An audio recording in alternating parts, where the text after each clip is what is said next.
They always said you were lazy. Maybe not out loud, maybe not directly, but you heard it. You should try harder.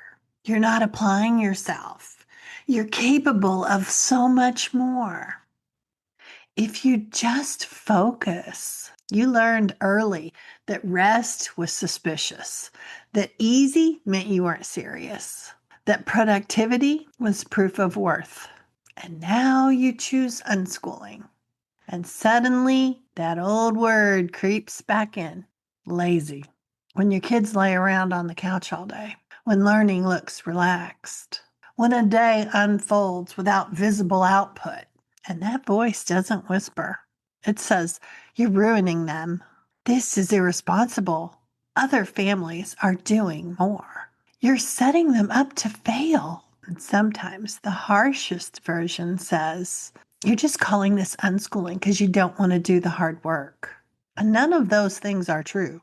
Nor does it mean that unschooling is not working. It just means those scripts are still alive. Old teachers, old report cards, relatives, neighbors, school culture, disgruntled bloggers. And sometimes it feels crowded in your head. And if that sounds familiar, you're in the right place. If you're new here, I'm Sue Patterson, and this is the Unschooling Mom to Mom podcast. For almost 30 years, I've been walking alongside families choosing something different, helping parents untangle school-shaped thinking and build real confidence in how their kids learn.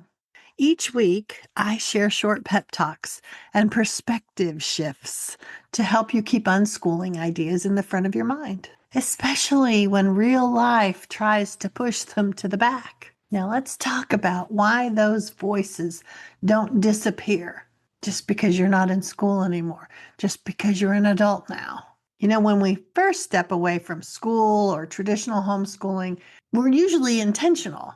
You listen to podcasts, you read books, you think deeply, you feel clear. There's almost a sense of relief, like you've stepped into color after living in black and white. But then real life resumes. Dinner, work, sports practice, moodiness, theirs and yours. Technology, laundry, bills, comparison, and slowly, not dramatically, but unschooling philosophy slides to the back of your awareness. Not because you stopped believing it, but because you stopped reinforcing it. You weren't as intentional about it. We've all been taught to check the box and move on. Forward motion is what matters, right?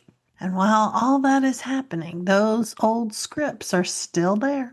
They don't need refreshing. They've been running in the background for a long time. They're automatic now.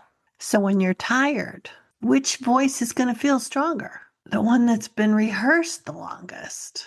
That's not weakness. That's conditioning. And it explains something really important. Confidence doesn't grow in intensities and bursts. It grows from rhythm. It's like that golf pro we've all heard about. They don't just show up on tournament day and hope their swing works. They practice over and over. They visualize it. They move the muscles. They rehearse the motion so many times it becomes second nature. They don't analyze their swing mid-shot. Their body already knows what to do. That's what creating your own unschooling workout, your own unschooling immersion would do for you.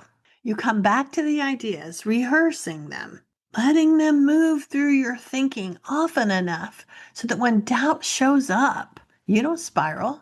Something steadier answers back. Not because you forced it or you faked it, but because you've come back to the ideas often enough that they feel natural. And that's really what I'm talking about.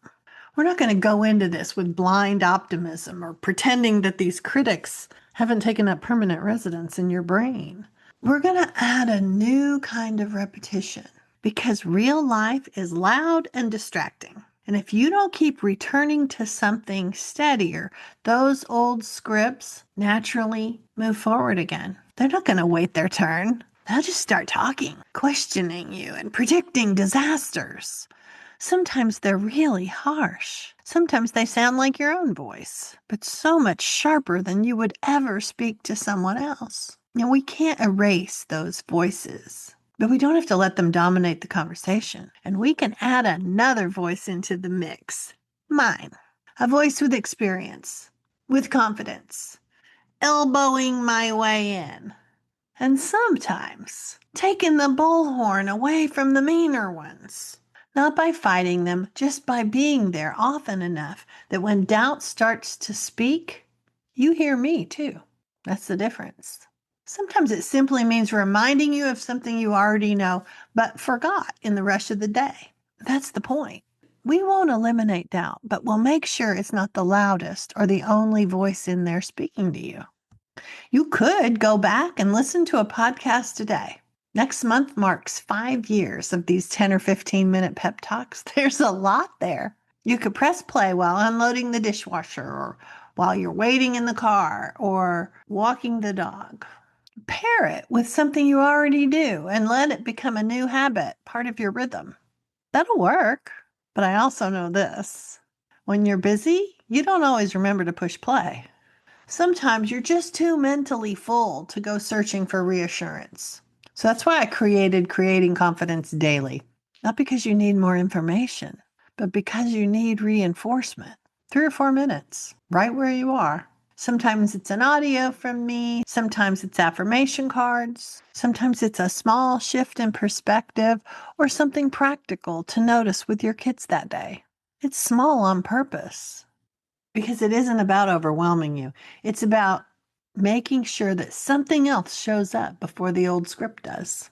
Successful unschooling families do 2 things over time. Parents keep working on their own assumptions and fears, and kids learn how to live inside real freedom. That requires knowledge and support, not once, but ongoing. You can try Creating Confidence Daily for free for a week. And after that, it's $9 a month and less if you stay longer. Super simple. It's an app on your phone, or it can come to you as an email. It's there so you don't have to keep doing this alone in your own head. You don't have to silence the critical voices. You just don't have to let them be the only ones in there. I'll be there, walking right alongside you. So start with the free week. It'll help you. I'll leave the link, and I'll be back here again next week. Happy unschooling.